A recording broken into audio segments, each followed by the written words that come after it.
panibagong fake news, panibagong diversion ng gobyerno ni Bongbong Marcos o ni Bongbong Marcos mismo. Tingnan po ninyo. Another ala Madriaga, another tanim witness. Humarap sa pagdinig sa Sandigan Bayan 3rd Division si dating DPWH Engineer Henry Alcantara. Tumayo siyang testigo para sa malversation case laban kay dating Senador Ramon Bong Revilla Jr. at iba pang kapwa-akusado sa umano'y higit 92 million pesos ghost flood control project sa Pandi, Bulacan.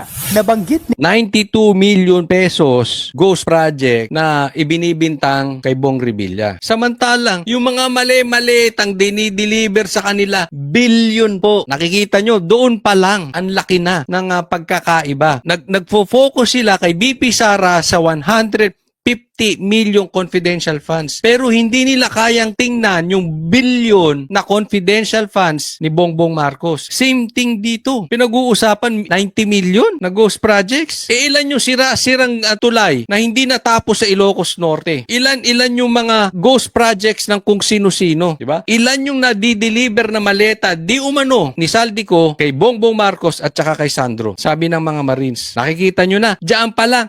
Obviously, kumukuha lang sila ng fall guy. At ang natamaan dito si Bong Revilla, kung ako talaga tatanungin ninyo, I honestly believe etong si Bong Revilla ginagamit lang panakip butas. Ginagamit lang para may divert ang issue at ginagawa ng fake news. Alcantara ang paghatid umano ng milyones kay Zaldico noong 2023. Sa kanyang testimonya, nakilala raw niya ang dating kongresista sa pamamagitan ni dating DPWH Undersecretary Roberto Bernardo. Naghahanap umano ito ng distritong pwedeng mapaglagakan. Eto si Bernardo, eto ang nuknukan ng sinungaling. Eto ang paiba-iba, ha? Eto, kaya sinasabi ko, eto ay mistulang Adriaga. Paiba-iba statement niyan. Iba sinabi niya nung unang-una doon sa Senate hearing, pero yung mga sumunod, yung mga sinabmit niya, di umano. Eto na, balitaan natin, ha? Malayo na po doon sa mga sinabi sa Senate hearing. Eto si Alcantara, sinabi niya, naghahatid siya ng pera kay Saldico. Tapos, maituturo na dito si Bong Revilla. Tingnan po natin. Ng pondo para sa flood control projects. Taong 2022, 519 million pesos ang pondo para sa mga proyekto sa Bulacan sa ilalim ng General Appropriations Act. Yan, tingnan nyo. Sa Bulacan, ang laki ng tinaas from 2022 nung bago makaupo si Bongbong Marcos, 519 million. 2023, pagkaupo ni Bongbong Marcos, nag-shoot up agad 6 billion to 8 billion. Ngayon, paano mo lulusutan yan? Sige. Bakit ganyan ang itinaas niyan sa Bulacan? Tapos, ang itinuturo na nahahatiran ng pera, yung magpinsan. Paano nyo lulusutan yan? Hanap kayo ng sacrificial lang. Magturo kayo. Kasi hindi po pwede eh. Hindi kukonek. Merong missing link. Saan napunta? Bakit biglang lumaki ng ganyan? Lumobo ng ganyan. Magtataka taong bayan tapos walang proyekto. E di magturo ka. Napaginitan si Bong Revilla. Pero sa sumunod na taon, lumobo ito ng 6 billion hanggang 8 billion pesos. Pagsisiwalat pa ni Alcantara, nasa 30 hanggang 35% lamang ang natitirang pondo para sa implementasyon ng flood control projects. Habang 25 hanggang 30% naman ang napupunta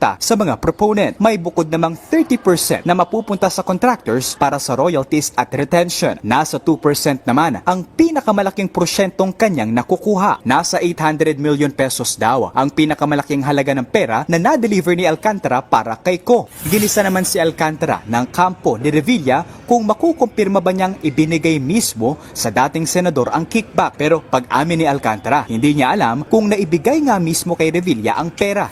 Yon. Dineliver lang daw kasi ito ng kanyang driver kay Yusek Bernardo. Ayon, diniliver kay Bernardo pero ang sinasabi, ibinigay din kay Bong Revilla. Ang tanong, nakita ba ni Alcantara? Hindi. So fake news si Bernardo. Isipin ninyo, si Diskaya na dapat gagawing state witness, hindi ginawang state witness. Etong dinideliveran ng pera, ito si Bernardo, siya ang naging state witness. Hindi mo na makasuhan ngayon yan. Tapos, ang itinituro si Bong Revilla. Pero walang direct connection from the delivery of the money going to Saldico and Bernardo, walang connection or hindi niya mismo alam kung i-deliver nga kay Bong Revilla. Nakikita nyo na po ang butas. So, coach, ang tanong, bakit si Bong Revilla? Tatanungin ko ka rin kayo, di ba? Kasi napanood ko na ito eh. Bakit ba pinag-initan si Pastor Kibuloy? Una, malapit sa mga Duterte, kalaban ng mga rebelde. Ganito rin kay Bong Revilla. Bakit si Bong Revilla? Again, political rival sa Cavite. Kailangan hitting two birds in one one stone ka dyan, di ba? Sino bang promote ka dyan kay Bernardo? Eh, alam nyo naman yan sa simula pa lang. Nakikita po natin. Even yung mga witnesses na ipitinuturo, hindi nila masabi, hindi nila ma-connect or hindi nila maituro yung deliveries ng pera kay Bong Revilla. Yung iba nga, hindi pa nga kilala si Bong Revilla. Yun ang lumalabas na sinasabi ng abogado ni Bong Revilla. Kasi nung tinatanong sa hearing, ang sagot, walang connection kay Bong Revilla. Nakukuha nyo po. Ganun po kalupit dito. Ganyan po ang nangyayari ngayon. Kaya nga, alam mo,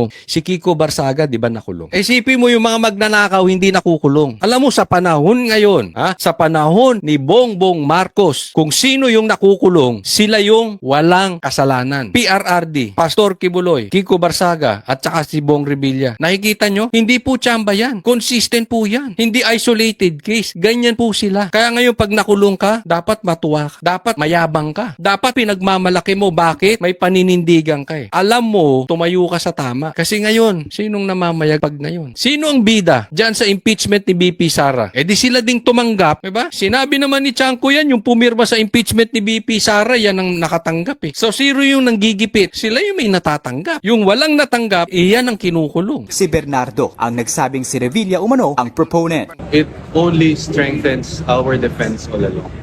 That si former Senator Bong Revilla does not have any participation or any involvement in the so-called alleged ghost flood control project. Very, very false. Ano bang gusto niyo sabihin? 1,000%? 100%? It's totally, absolutely false. Ako naniniwala ako dito kay Attorney, no? Pagamat di ko siya kilala, pero ilang beses na nangyari to sa gobyerno eh. Ilang taon na si Bongbong Marcos. Pirmi ng pirmi ganyan nangyayari. Ganyan ang nagigipit eh.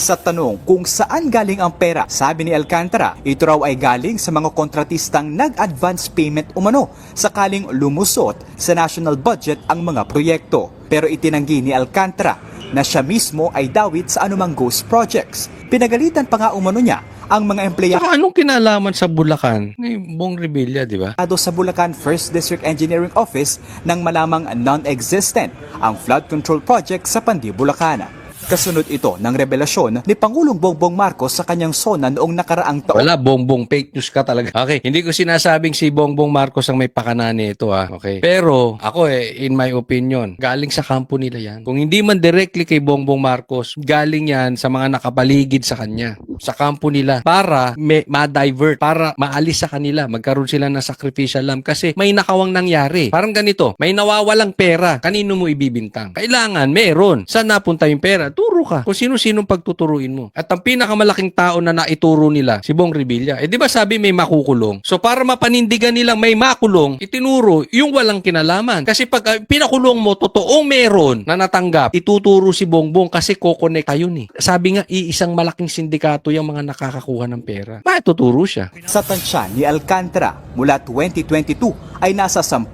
hanggang 15 beses na nag-deliver siya ng pera kay Bernardo na suma total ay pumapalo ng 1.7 billion hanggang 1.8 billion pesos. Nag-deliver siya kay Bernardo, 1.7 to 1.8 billion. Magkano lang na sinoli nito? Tapos state witness na. Ang pinuputok ng butchi nitong si Boying na pinagtalunan nila ni Marcoleta kaya hindi niya magawang maging state witness si Diskaya kasi magsosoli muna ng pera. Ang laki pala ng na-deliver dito kay Bernardo, billion. Tapos ang isinoli, barya lang, state witness na. Ligtas na siya. Kailangan niya magturo. Kita mo? Ganyan po ang gobyerno ni Bongbong Marcos. Masaya na siya.